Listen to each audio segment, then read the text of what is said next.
What's up, guys? This is Coach Jason from Team Hazardous. Wanted to do a podcast to talk about the Jake Paul versus Tyron Woodley boxing match coming up this weekend, Sunday night. So let's get into it. So this is Jake Paul's kind of step-up fight. He is known to have had past opponents that were, basketball players. He did fight a former MMA champion who was not known at all for his striking. So, I don't even consider that one even a great matchup. So, for Tyron Woodley, this is his first boxing match. As we know, most of us know that he's an MMA champion, most notably in the UFC. In his world, he's more of a 50-50 striker grappler from the MMA side. So this is a step up for him as well, to be just using his boxing. And I think that for both guys, this will be a true test.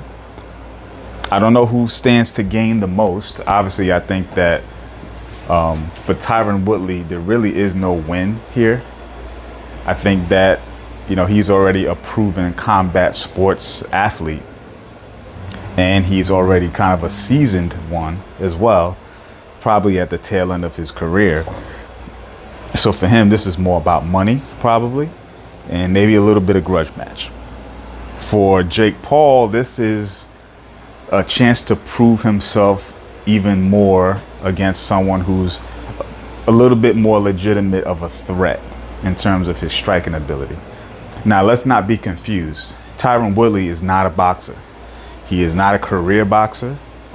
He uses boxing and MMA just like a lot of MMA fighters do. And there's a varying degree of what boxing means to a different fighter in that sport. Tyron is a career wrestler. He has a wrestling background, but he has used his hands effectively in his MMA career. So that's something to be said. Now, if we look at the past performance of Anderson Silva, who had a fight against Julio Cesar Chavez Jr., that's a different kind of MMA fighter. That's a fighter who was known to be a striker. And what I mean by those who don't know, a striker in MMA is someone who can use everything but their grappling, basically. They're good at that. Kicks are included when we say striker, but they use their hands, obviously. So Anderson Silva is known to be a good striker. He prefers to strike, and grappling is, secondary for him. Tyron is a little different. He's more of a 50-50 kind of guy, right? He uses his strikes to set up his wrestling, and sometimes he uses his wrestling to set up his strikes. So he's kind of a 50-50 in my eyes. If you think differently, let me know. But that's kind of how I see it. So he has had good knockout wins. He's had good moments where his striking has done well for him versus his wrestling at times, right? But the threat of the wrestling is always there in MMA. So it's a different mindset than if you're just using your boxing. So this is going to be an interesting way to view this fight.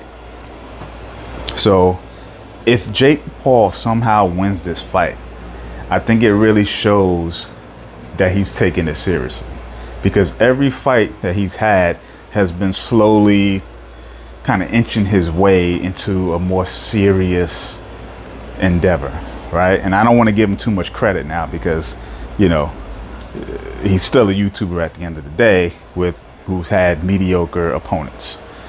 But that is no different than a lot of fighters in the sport of boxing who get padded records. So we got to look at that a little bit more objectively, because a lot of guys who've, had Olympic careers, in their first, 10 fights or so, they getting, pretty soft fighters as their way to look good for the promotion and for the fans, and to, bolster their careers in the future. So that's something that we got to really keep in mind.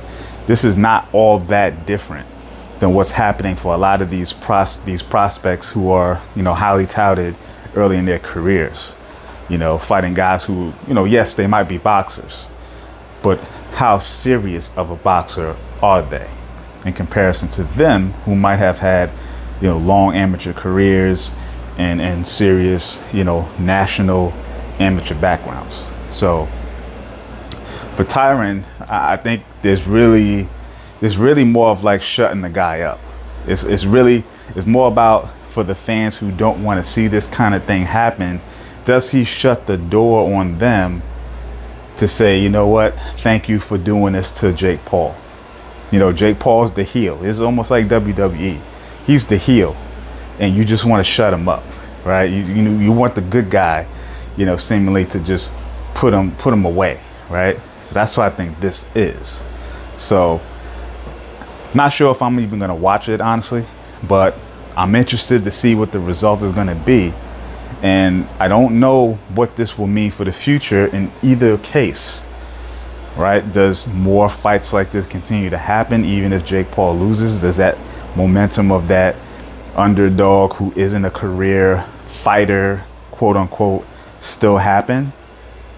Or does Tyron shut him up, or does Tyron lose, for one, and then Jake Paul now, gives hope to those who would want to do the same thing?